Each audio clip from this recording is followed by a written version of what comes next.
Kispataki Júlia vagyok, az Őrség és Vidéke Vendégvárok Egyesületének az elnöke. Egy fantasztikus szakmai napon vagyunk túl a mai napon. Csodálatos előadók beszéltek az aktuális turisztikai trendekről, illetve a globális trendekről, digitalizációról és a fenntarthatóságról. A további bemutatkozó videókban ízelítőt adunk arról, hogy valójában milyen témákat is érintettünk, azonban összefoglalva a térség turisztikára vonatkozó mérföldköveket úgy érzem, hogy lefektettük. Nagyon büszke vagyok arra, hogy egy ilyen nagyon nagy múltú egyesületnek lehetek az újdonsült elnöke, és bízom benne, hogy minél több taggal fogunk bővülni, mert a mai nap tanulsága az, hogy összefogás kell, és együtt gyakorlatilag minden sikerülhet. Ezzel fogunk dolgozni, hogy az őrséget még jobban felhelyezzük a térképre, hiszen egy nagyon ismert desztinációról van szó, de azért azt gondolom, hogy itt még van dolgunk. Úgyhogy tartsanak velünk, aki szeretne az Egyesületbe belépni, és a térségben szolgáltató, őt pedig szeretettel várjuk. Köszönjük! Lugosi Arnold vagyok, Szalafő polgármestere és szállásadó vagyok a kis Palomba, csörgő vendégházak a miénk. Hát ez a rendezvénytől azt várom, hogy ezt a közösséget, amit úgy hívunk, hogy szállásadók, szolgáltatók közössége, ez minél jobban összefogja egy ilyen rendezvény. Azt gondolom, hogy régen volt az őrségben ilyen komoly megmozdulás, és nagyon-nagyon örülök annak, hogy Júlia, most ezt megszerveztétek, vagy megszerveztük. Nagyon színvonalas előadók érkeztek ide, találkoztunk tegnap este, beszélgettünk sokat. Én azt gondolom, hogy ez a közösségfejlesztés, ez ráfér minden térségre, az őrségre főleg. Úgyhogy hajrá őrség, irány a turizmus, előre. Emsei Sándor vagyok, a Magyar TDM Szövetség elnöke, és a mai napon nagy örömmel tartottam egy rövid előadást arról, hogy milyen turisztikai trendek működtetik pillanatnyilag a turizmust a világban, és ennek milyen következményei, vagy ebből milyen következtetéseket lehetne levonni az őrségben működő turisztikai szolgáltatóknak. Az is nagy örömömre szolgált, hogy láthattam, hogy itt működik egy elég szép taglétszámú egyesület, amelyik a turisztikai szolgáltatókat, önkormányzatokat tömöríti, és komolyan veszi azt, hogy az őrség turizmusának ő bizonyos értelemben a gazdája. Egyre inkább azt szeretne lenni, amennyire én tudom. Amit én próbáltam elmagyarázni a jelenlévőknek, akik egyébként nagyon szép számban gyűltek össze, nem tudom, 60-an, 70-en biztosan voltunk a teremben, szóval amit én próbáltam elmagyarázni nekik, hogy a pillanatnyilag a világban ható turisztikai trendek, azok nagyon abban az irányba mutatnak, hogy az őrség a maga lehetőségeivel és kínálati alapelemeivel nagyon jó helyzetbe tud kerülni, mert amit az őrség ugye évtizedek óta kínál a turistáknak, az egy nagyon-nagyon erősödő trendnek az irányába mutat. Ez a lelassulós, elvonulós, kicsit meditálós,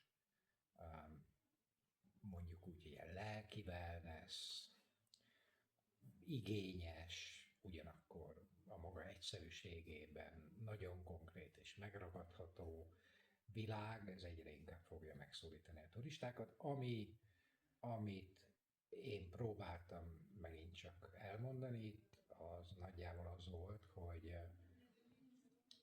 két dolog feltétlenül szükséges ahhoz, hogy ezeket a trendeket ki lehessen használni.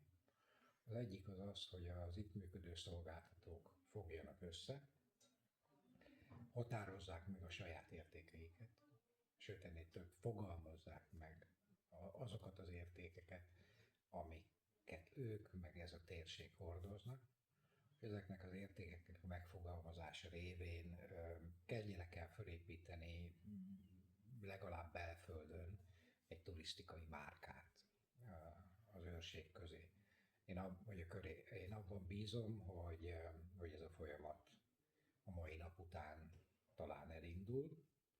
Erről beszélgettünk az előadások után, egy-két polgármesterrel, az Egyesület képviselőivel is, és úgy tűnt, hogy nagy a nyitottság. Szóval én azt gondolom, hogy az Őrség nagyon jó eséllyel indul a következő évek turisztikai piacán, mint térség, feltéve, hogy ezek a szolgáltatói együttműködési hálózatok működni kezdenek, komolyan működni kezdenek, és eljutnak odáig, hogy a saját értékeiket megfogalmazva márkaként tudnak kilépni a piacra. Jákri Zsolt, ügyvezető Previo.hu Kft. Cégünk egyébként is rendez ehhez hasonló eseményeket, nagyon fontosnak tartjuk, és nagy örömmel álltunk be emögé az őrségi rendezvény mögé is. Nagyon fontosnak tartjuk szakmailag is, de valahol szerepvállalás szempontból, társadalmi szerepvállalás szempontból azt, hogy segítsük azokat, akik egyébként a mi területünken dolgoznak, kisebb szálláshelyüzemeltetők, kisebb szállodás, panzióüzemeltetők, és nagyon fontosnak tartjuk azt, hogy velük tudást tudjunk megosztani. És elindultunk ezzel a rendezvényel egy fantasztikus környezetben egyébként, és óriási meglepetésünkre itt volt Magyarországon eddig a legtöbb pozitív visszajelzés, úgyhogy nagyon kíváncsian várom ezt az egész napot most. Previo talán az egyik piacvezető ezen a szálláshely szoftver területen Magyarországon és a közép-európai régióban, és olyan sok helyi partnerrel is dolgozunk együtt, hogy mindenképp szerettünk volna nekik plusz információt adni. Tapasztalatunkból azt látjuk, hogy azért még szükség van további digitalizációra ezen a területen, főleg a kisebb üzemeltetők kevéssé jutnak hozzá ahhoz az információhoz, amivel egyszerűen csak sikeresebbé tudják a 21. századba tenni a vállalkozásukat. Mi ebben próbálunk segítséget nyújtani a mindennapokban is, és nagyon lelkesen az ehhez hasonló rendezvények során is. Kovasznica Ferenc vagyok, Őriszentpéteren a Pajta éttermet vezetjük a feleségemmel. 13 évvel kezdtük, mint néptánctábor helyszínt indult, a szüleim álmodták meg székelyföldi mintára ezt a tánctábor helyszínt. Ez nagyjából egy másfél évig működött tánctáborként, utána Flóra ötlete volt, hogy étteremként működtessük tovább. Azóta számos sikert elértünk, ebben nagyon nagy szerepe van rengeteg kollégának, akivel a 13 év alatt együtt dolgoztunk. Amit mi csinálunk, az egy magas szintű éttermi szolgáltatás. Lehet nevezni fine diningnak is. Úgy gondolom, hogy ezzel a desztinációt emeljük, és megnyitjuk azok számára, akik kifejezetten az éttermi élmény miatt látogatnának el az Őrségbe. Idén a Michelin csillag mellett megkaptuk a zöld csillagot is a Michelin Guide-tól. Nekünk a fenntarthatóság elsősorban azt jelenti, hogy azt a környezetet, amiben élünk, működünk, azt tudjuk emelni a saját szolgáltatásunkkal, és ezáltal az itt élőket, itt lakókat és az itt működő szolgáltatókat is helyzetbe hozzuk. Természetesen vannak olyan alapanyagok, amiket helyben tudunk beszerezni, ez sajnos nem mindenre igaz, de ahogy hangsúlyoztam, a mi esetünkben a fenntarthatóság inkább azt jelenti, hogy azt a környezetet, ahol működünk, azt tudjuk szolgálni és együtt fejlődni vele. A jövőben szeretném folytatni ezt a szintű szolgáltatást, a vendéglátást, amit eddig sikerült fölépítenünk. Azt kívánom, hogy találjuk meg a jövőben is azokat az embereket, akikkel együtt tudjuk ezt csinálni, és legyen minél nagyobb örömünk benne, szintúgy, mint a vendégeinknek. Köszönöm. Benkő Bianca vagyok, fenntartható turizmus fejlesztéssel foglalkozom, és szállásadó vagyok hosszú hetényben a Stegland kabinok tulajdonosa. Több nemzetközi díjat sikerült megnyerni, és ezeknek a jó példáját hoztam el most az Őrségbe. Volt lehetőségünk most 2 nap alatt körbenézni, megismerni egy kicsit a települést, a hagyományokat. Nagyon sok párhuzamot érzek a két térség között. Ugye egyik se kiemelt turisztikai régió, ami azt jelenti, hogy nem kap nagyon sok marketing vagy hirdetési segítséget, kevesebb pályázat jut ezekre a régiókra, és ilyenkor nagyon fontos az, hogy igazából a magunk kezébe vegyük a történetet, és magunk építsük fel a marketinget, és tegyük ismerté a régiót, és ugye ez volt az én feladatom Hosszú Heténybe, hogy nemzetközi szintre vigyük ezt a Hosszú Hetény hírnevét.